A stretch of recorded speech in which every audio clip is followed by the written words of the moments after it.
ख़वातीन व हज़रात अस्सलाम वालेकुम। मैं हूँ आपकी मेज़बान यास्मीन आफ्ताब अली, चैनल और प्रोग्राम यास्मीन आफ्ताब अली के साथ। आज जो 8 जजों की अक्सरियत का सुप्रीम कोर्ट का एक दिन पहले फैसला आया, जो उन सीटों के मुताल्लिक था जो फेडरल हुकूमत यानी सेंटर में और प्रोविंसेस में जो पार्टी जीते उस तनासिब से उनको मखसूस नशिस्तें दी जाएं, उसके ऊपर मैं गुफ्तगू करूंगी। ये 70 से ज़ायद सफ़ों का फैसला है और जाहिर है 1-1.5 दिन के अंदर मेरे पास इतना टाइम तो नहीं था कि मैं तमाम इतना ख़तीर कागज़ात, अमाउंट ऑफ पेजेस में इसको स्टडी भी करती और फिर उसको एनालाइज करती। लेकिन मैं जब सुप्रीम कोर्ट की वेबसाइट पर गई तो वहाँ सुप्रीम कोर्ट के जज साहिबान ने खुद 4 नुकात दिए हुए हैं, वेबसाइट पे मौजूद हैं, जो लुब्बे लुबाब है, बेसिस है इस जजमेंट का, वो सामने रख दिया उन्होंने समराइज करके कि जी असल बात हम ये कर रहे हैं, हम उस पर गुफ्तगू करेंगे। और जो लिखा गया है वहाँ पे लिखा हुआ है वो पॉइंट भी मैं आपको पढ़ के सुनाऊंगी। पहला जो पॉइंट है उस जजमेंट में, उसकी समरी में, the logic of words and should yield to the logic of realities, यानी अल्फाज का चुनाव उसकी जो हकीकत है, जो ज़मीन पे उस वक्त रियलिटी है, उसको मैच करना चाहिए। अब गालिबन इधर जो गुफ्तगू हो रही है वो मैंने जो इंटरप्रिटेशन मेरी है कि इंटरप्रिटेशन ऑफ कॉन्स्टिट्यूशन के ऊपर बात हो रही है कि कॉन्स्टिट्यूशन को क्या हम सिर्फ लिखे गए कानून के मानवी हिसाब से इंटरप्रेट करें या एक बिगर पिक्चर देखें। क्योंकि ये जजमेंट जो मैंने पॉइंट्स पढ़े, मुझे जो समझ आया थोड़ा बहुत जो मैंने पढ़ा, कि इसका कहना ये है कि कुछ हालात में जजमेंट्स आती हैं, लोग पिटिशन दायर करते हैं, वैकम तो नहीं होता जिसमें आता है, लिहाजा उस चीज़ को मद्देनज़र रखते हुए फैसले होने चाहिए। फायज़ ईसा साहब ने जो इस जजमेंट से 8 लोगों की इत्तेफाक नहीं करते, उन्होंने ये बात कही थी कि वो प्रोसीजर्स और जो रूल्स हैं उसको भी ज़रूर देखेंगे। और ग़ालिबन ये जो फ़ैसला है, ये जो पहला पॉइंट है, ये उन्हीं की गुफ्तगू की, उनकी राय पे एक निशानदही है। अब सवाल ये है कि लॉजिक ऑफ वर्ड्स, अल्फाज में लॉजिक या समझ लॉजिक ऑफ रियलिटी से मैच करना चाहिए। ये एक बड़ी दिलचस्प बात है क्योंकि इन जज साहिबान ने इस जुमले में मेरे हिसाब में, मेरी इंटरप्रिटेशन में अपनी ही जजमेंट को नलिफाई कर दिया है। कहना ये कुछ और चाह रहे हैं वैसे, लेकिन जो मैं पहले बता चुकी हूँ, अब क्यों नलिफाई किया है। अल्फाज का जो चुनाव है उसमें जो लॉजिक होती है, अब प्रोसीजर्स और रूल्स जो बनाए गए हैं कॉन्स्टिट्यूशन का हिस्सा हैं, जिसको हम एक लिविंग डॉक्यूमेंट कहते हैं, वो कवानीन से अलग नहीं है। हर चीज़ का एक तरीक़ा है। जैसे आप किसी का कत्ल का मुकदमा का FIR कटवाने जाएं तो कुछ दस्तावेज़ात, कुछ शवाहिदात, कोई चीज़ें उसमें होनी चाहिए।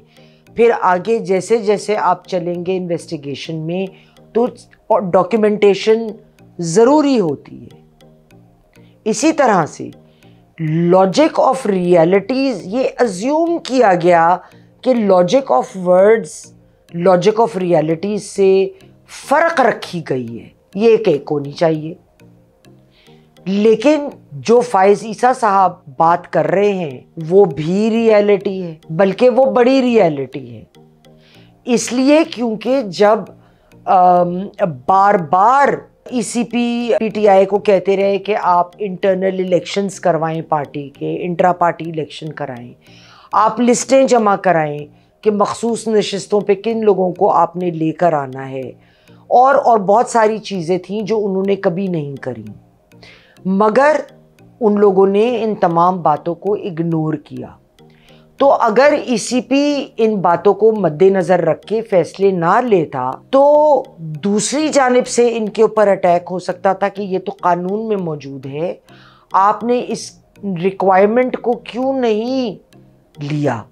क्योंकि जैसे हम एक एग्जांपल लेते हैं, मखसूस नशिस्तों पे जो लोग आते हैं उनकी भी वेटिंग तमाम उसी तरह होती है जिस तरह से आप रेगुलर सीट्स पे लोग इलेक्शन होते हैं, उसी तरह उनको अपने टैक्सेशन के डॉक्यूमेंट्स और तमाम कागजात जमा कराने होते हैं। ये कहना कि ये तो लॉजिक ऑफ रियलिटी से मैच नहीं करती बात, ये मैं कैसे मान लूँ।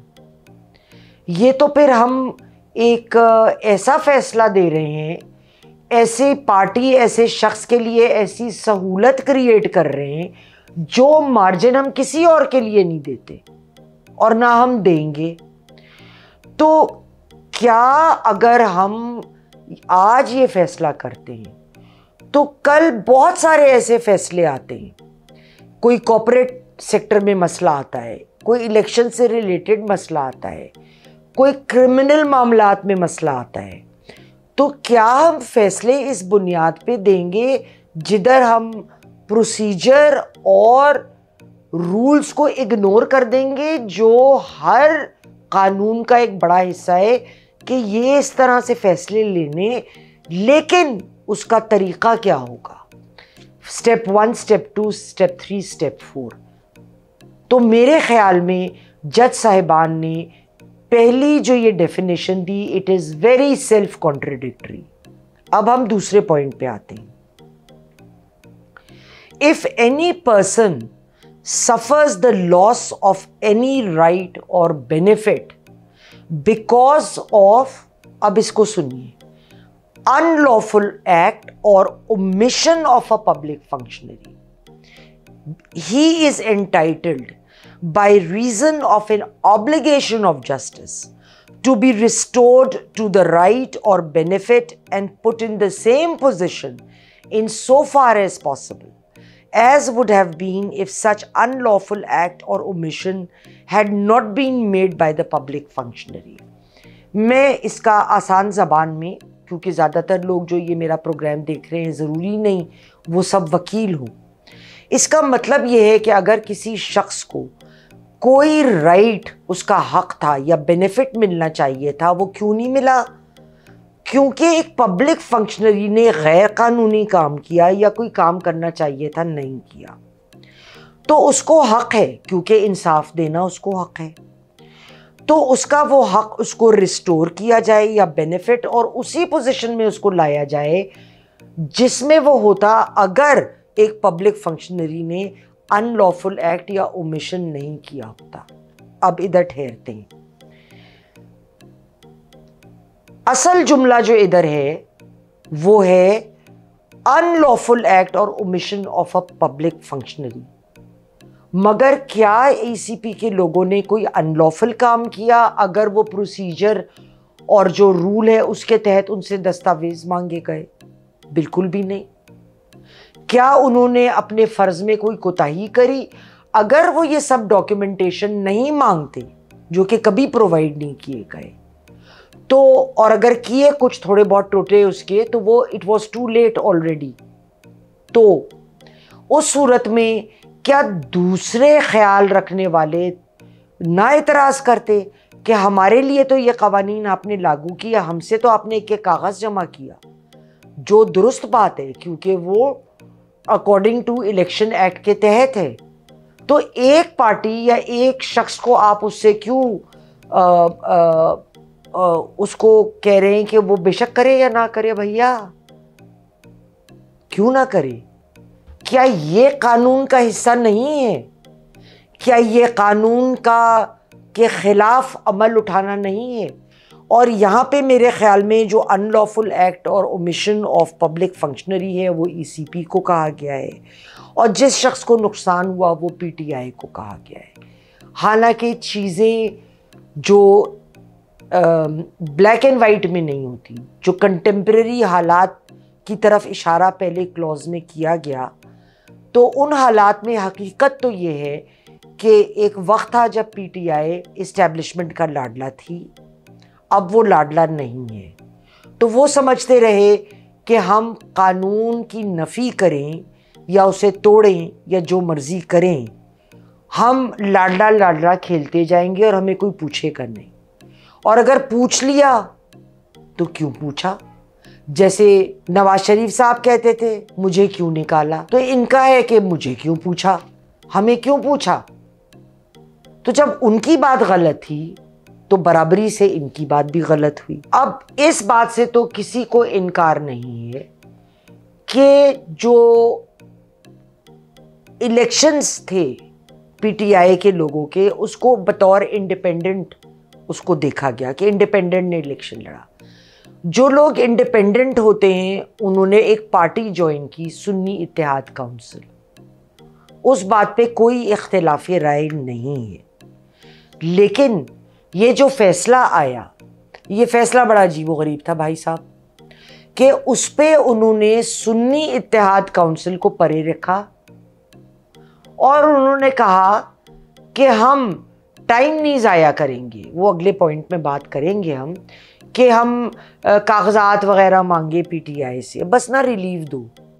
मतलब जो ईसीपी काम करता रहा वो भी गलत था, वो रूल्स एंड रेगुलेशंस उन्होंने फॉलो किए तो वो बिल्कुल गलत था, उस पर कोई कमेंट नहीं है।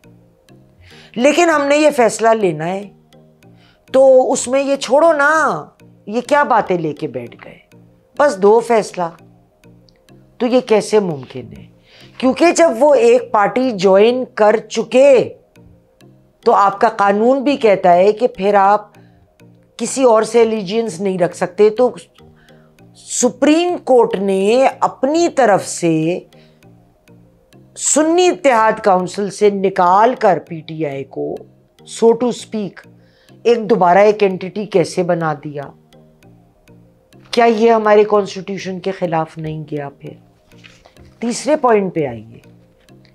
The procedural formality of first accepting PTI's application and then granting it relief does not carry much weight, where the court's concern is the protection of the right of vote of the people, within brackets the electorate, guaranteed under Article 17 subclause 2 and 19 of the Constitution, more than the right of any political party, whether it be SIC or PTI or any party। अब कितनी गैर कानूनी बात की गई है कि ये एक फॉर्मेलिटी थी कि हम पहले कागजात मंगवाते पीटीआई से, फिर उस पर फैसला करते। तो हमने कहा छोड़ो, वो तो ख़ास है ना, हम उनको नहीं करते, क्योंकि लोगों ने उन्हें वोट दिया तो वो स्याह करें या सफ़ेद करें, हमने उनके लिए सफ़ेद करके देना है।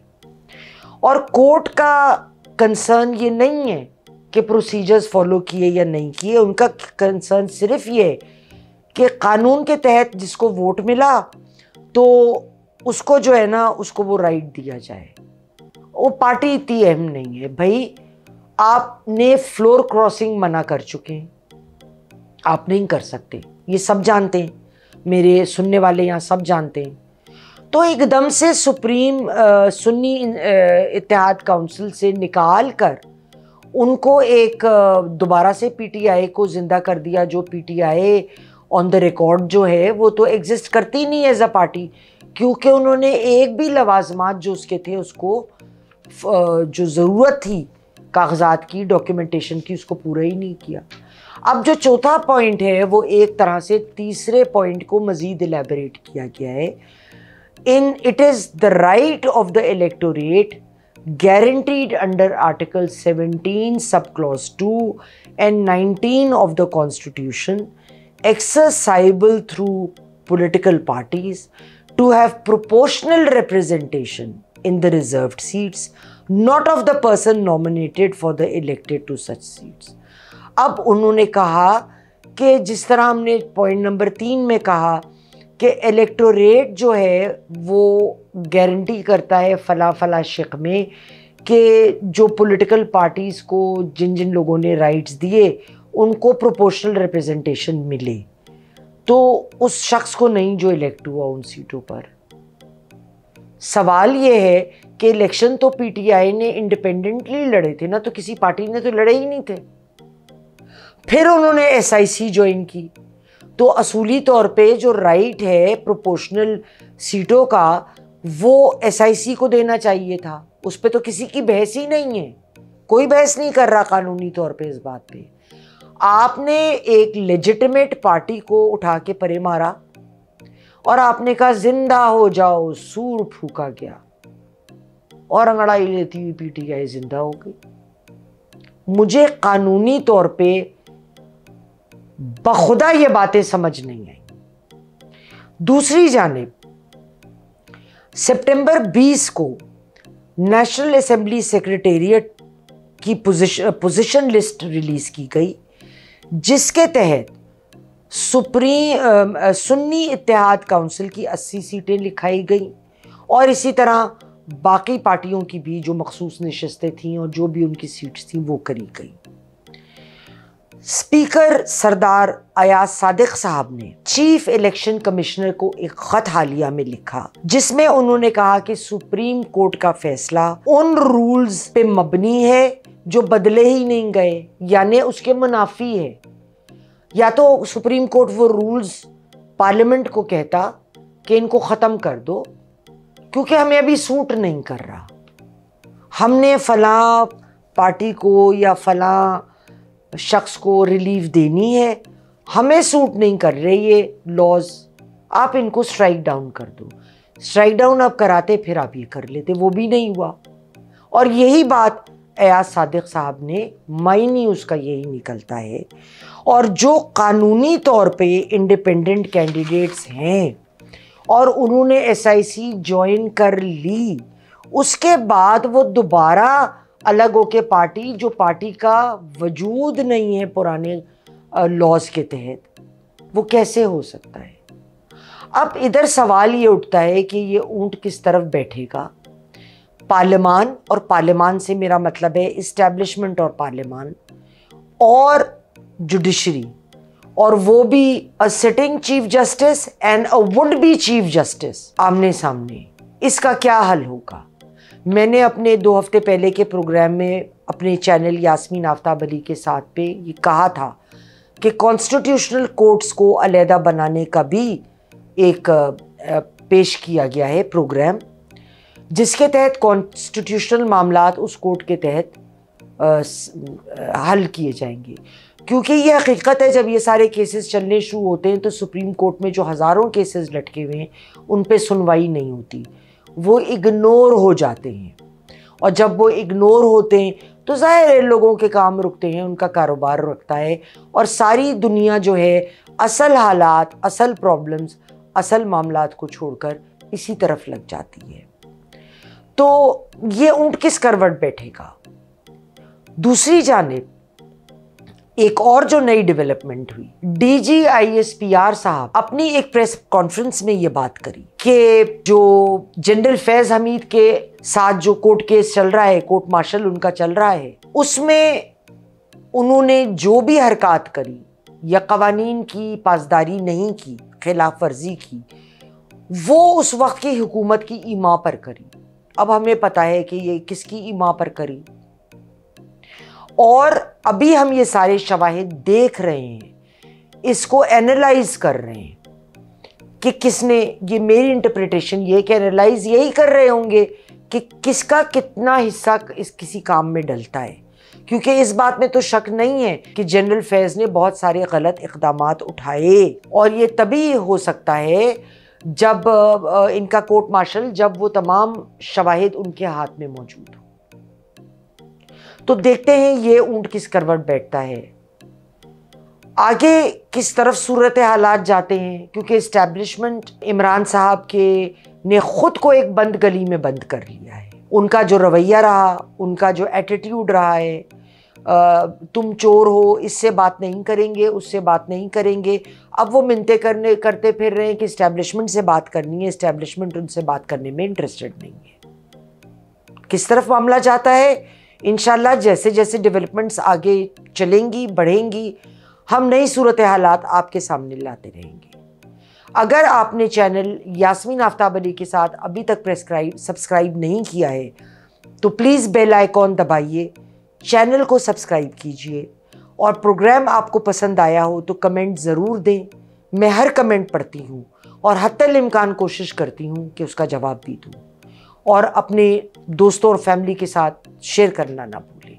इंशाल्लाह अगले प्रोग्राम तक के लिए खुदा हाफिज़।